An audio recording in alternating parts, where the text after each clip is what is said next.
Hey everyone, today I'm going to be giving a tip about how to treat background vocals in an unconventional manner to make them sound a little bit more lush. Now, I have some basic tracks here of a unison line that was just quadruple tracked, and let's take a listen to it and then explain what we're going to do.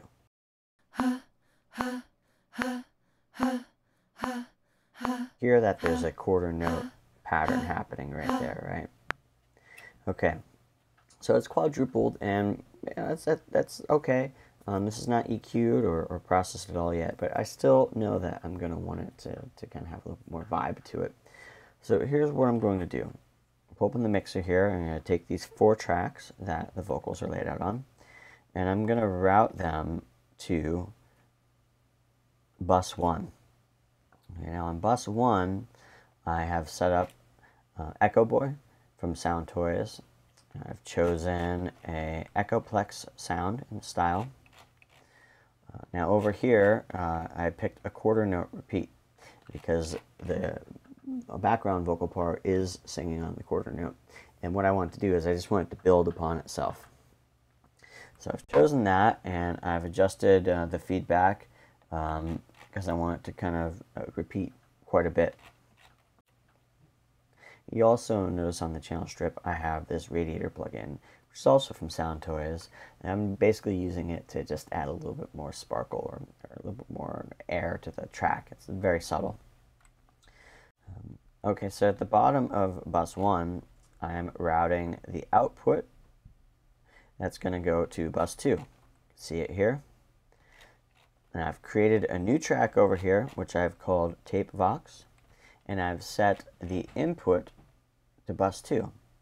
So basically, everything is running out of my gang vocals here, my 4-part gang vocal.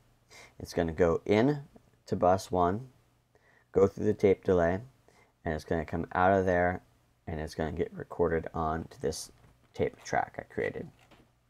The one thing I should mention about what's going on in the delay here is that I have the mix knob set to 100% wet.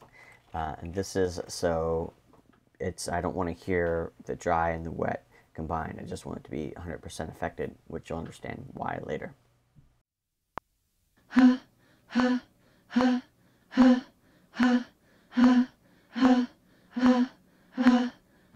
You can hear it's filtered a little bit, right? Because there's not a ton of lows, tons of highs coming in, so it's supposed to sound like an old tape echo. Okay, here's what I'm going to do next. I'm actually going to record this.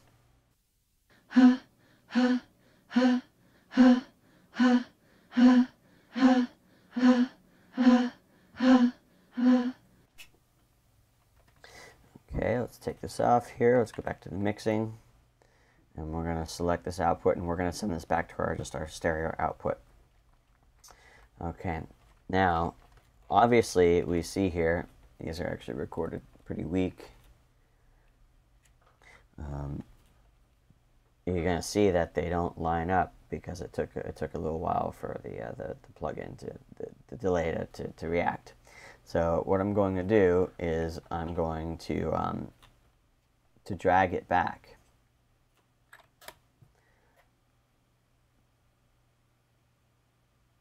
To where they start.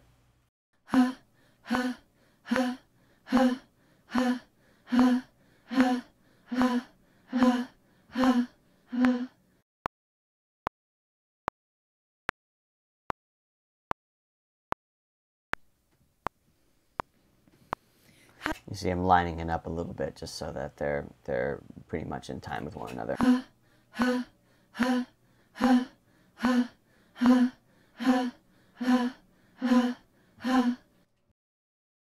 So to me, if I take that out and play it,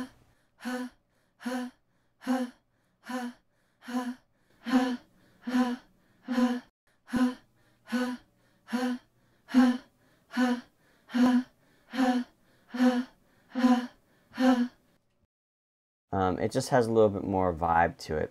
I also put this Microshift on here. I was trying to create the natural warble that happens in a tape, so it just choruses a little bit. That's optional. I find that when I use a real tape echo that it does that a little bit. There's a little bit of wow and flutter in it.